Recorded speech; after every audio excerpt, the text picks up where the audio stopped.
So I figured I had some time to play with. I might as well do the pantheism thing, like get it out of the way. Um, it's been somewhat of a slow day in terms of my usual sort of activities. I went down to Starbucks. I had coffee. Uh, I tried to read. Oh, I have a book. It's um, it's um, it's when atheism becomes religion. It's by Chris Hedges, who I don't necessarily have an agreement with. Even the first few pages of the book, I'm thinking with a very atheist brain intact, and I can say that I'm reading the book just for a difference of opinion, if only just for a difference of opinion, um, and to see how well my atheist repertoire can hold up in light of criticism. So that's mainly why I'm reading it. Anyway, so yeah, when you're stuck in like one thing all the time, like you start getting kind of biased and a little bit subjective as opposed to looking at things rationally. So it's important to remind yourself that there are opposing opinions out there that are sometimes very opposing, sometimes slightly opposing. So it's good to keep your head in check that way. Anyway, so what am I going on about?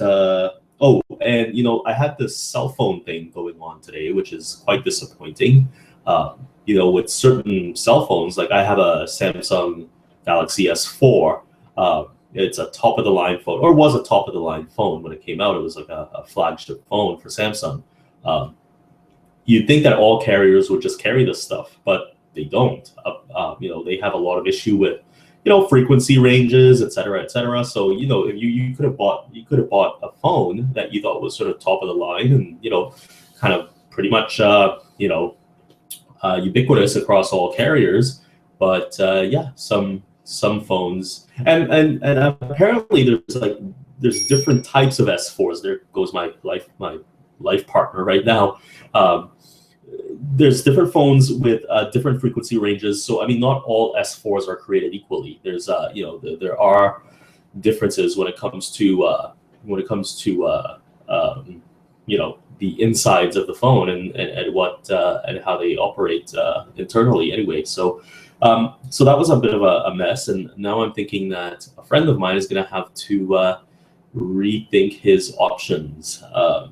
But I'm going to have to rethink my options as well. But yeah, that was sort of the drama today. I think that it's a bit of a hassle. I think things should be a little bit more uniform when it comes to technology anyway. When it comes to people, diversity is good.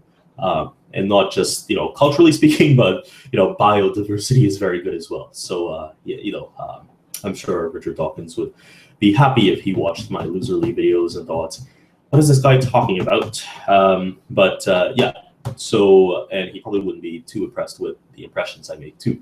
But yeah, diversity is good, but not when it comes to technology. We want systems that operate on a pretty smooth, homogeneous backbone. At least that is the way technology is going anyway. We want things that work, that communicate with the same language, or at least there's some sort of universal translator thing going on. I don't know. Anyway, this is getting kind of boring. What I'm wanting to talk about is pantheism.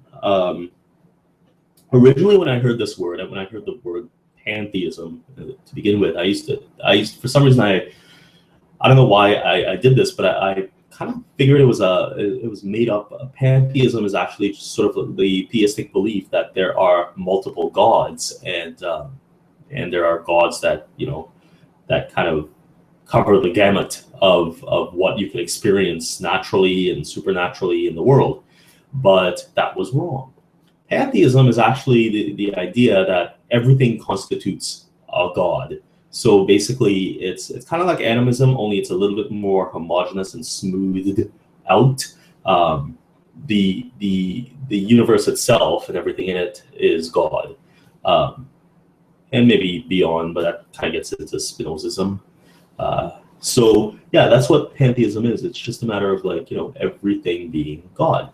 Now I find this term a little bit redundant. I find it kind of it makes sense that the sum of everything is everything, but it's a little bit redundant.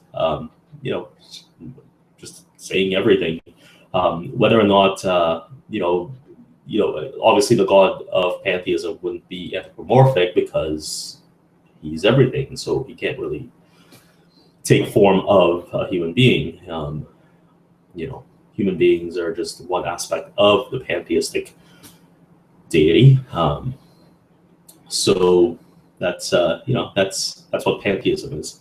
So I don't know if I'll keep this video. It seems like it's a bit of a rambling, kind of nonsensical, irrelevant kind of video, but I'll take a look at it at least and decide if I want to delete it or post it. So if you don't see this video, if you see this video, thanks for watching, and if you don't see the video, thanks for watching anyway.